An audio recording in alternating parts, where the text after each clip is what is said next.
تو جب اسباب قربانیوں پر آئیں گے، ہم اسباب چھوڑنے کی دعوت نہیں دیتے، یاد رکھو، اسباب قربان کرنے کی دعوت دیتے ہیں۔ اسباب کا چھوڑنا یہ سنت نہیں ہے، اسباب کا قربان کرنا سنت ہے۔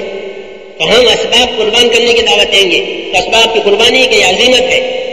جو زیادہ قربانی دے وہ زیادہ بزرگ ہے۔ صحابہ میں سب سے بڑا بزرگ کون ہے؟ یہ ابو بکر ہے، کیونکہ ان کی قربانی سب سے زیادہ اتقا، اللہ نے ان کو اتقا فرمایا، سب سے بڑا پرہیزگار۔ یہ مرتے مرتے بھی قربانی دے دی۔ یہ موت کے وقت میں یوں کہا کہ میں نے بیت المال سے جو ہے وظیفہ لیا ہے، کیونکہ مشورے والوں نے کہا کہ آپ کو ہم وظیفہ دیں گے اور آپ خلافت کا کام سنبھالو، اور بیت المال سے وظیفہ کھایا۔ مشورے سے کہا یا کوئی گناہ تو تھا نہیں، لیکن کہا کہ میں اس طرح جانا نہیں چاہتا اللہ کے سامنے، اس لیے میری فلاں جائیداد جو ہے وہ بیت المال میں دے دینا، کیونکہ میں نے 2 برس بیت المال سے کھایا ہے اجتماعی مال، وہ مشورے سے کھایا، ورنہ تجارت کرنے جا رہے تھے خلیفہ ہونے کے بعد۔ لوگوں نے کہا آپ تجارت کرو گے تو خلافت کون دے گا، میرا کیا ہوگا؟ پھر یہ میرا ذریعہ معاش ہے۔ تو انہوں نے کہا ہم آپ کے ذریعہ معاش کا انجام کریں گے، تو مرتے مرتے بھی قربانی دے دی۔ محمد رسول اللہ کا طریقہ یہ اسباب میں قربانی آ گئی، پھر یہ قربانی میں جتنی استعداد ہوگی اتنی قربانی، جتنی استعداد ہوگی اتنی قربانی۔ بعض لوگ پورا لگا دیا، ابو بکر نے پورا لگایا، حضرت عمر نے آدھا لگایا، باقی حضرات تہائی پر رہے۔ اپنی اپنی استعداد ہے، کوئی زور زبردستی نہیں ہے۔ ہمارا اسلوب ترغیب کا ہے، جو ترغیب حضور صلی اللہ علیہ وسلم نے دی ہے، تاکہ یقین کے ساتھ رہے کہ ہماری قربانیاں ہوگی حکموں کے لیے، حکم زندہ ہوں گے، حکم اپنی برکت اس طرح چھوڑیں گے اپنے اوپر، اس طرح سایہ دار درخت اپنا سایہ دیتا ہے، سایہ بھی دیتا ہے، پھل بھی دیتا ہے، اور سایہ 12 مہینے ہوتا ہے، اور پھل اپنے وقت پر ہوگا، بدلہ موت کے وقت ہوگا، اور برکتیں دنیا میں ہوگی، اور یہ برکت سے اپنے پرائے سب فائدہ اٹھائیں گے۔ جیسے سایہ دار درخت سے سب فائدہ اٹھاتے ہیں، آدمی آ گئے، جانور آ گئے، دوست آ گئے، دشمن آ گئے، اس کو سایہ ٹھنڈا ملے گا۔ اس طرح جب اسلام کی برکتیں پھیلے گی کہ وہ عام ہو جائے گی، ان برکتوں کے نیچے سب کا کام بنے گا۔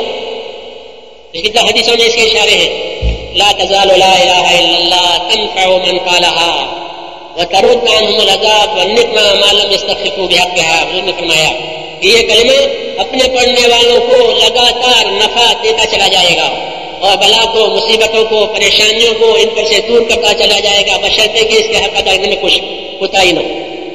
اس لیے میرے دوستو، جو حالات میں تبدیلی آئے گی اور جو حالات بدلیں گے انسانوں کے، وہ تو کلمے کی وجہ سے بدلیں گے، اور کوئی راستہ نہیں ہے۔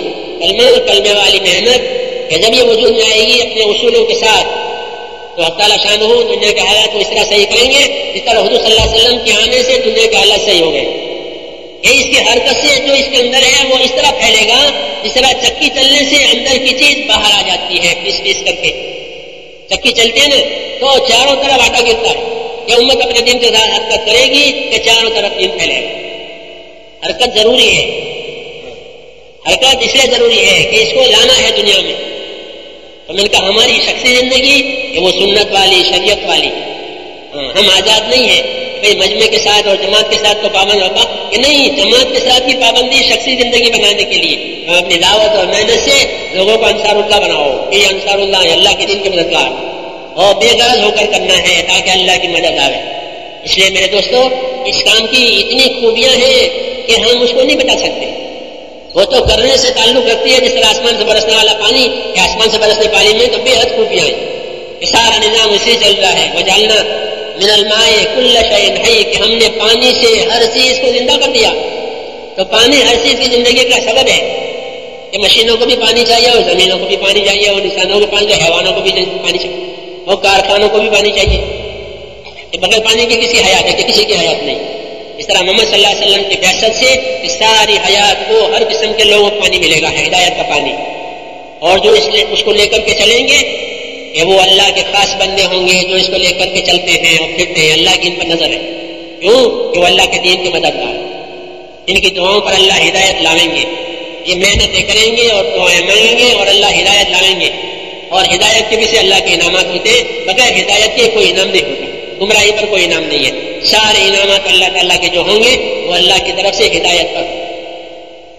اس لیے ہدایت پر آنا اور ہدایت کو زمین پر لانا یہ نبوت کا اصلی کام اور مقصد ہوتا ہے. هو الذی ارسل رسولہ بالہدی، اللہ نے اپنے نبی کو ہدا کے ساتھ بھیجا ہے. ہدا یعنی قرآن، تو قرآن ہدایت کے لیے آیا ہے.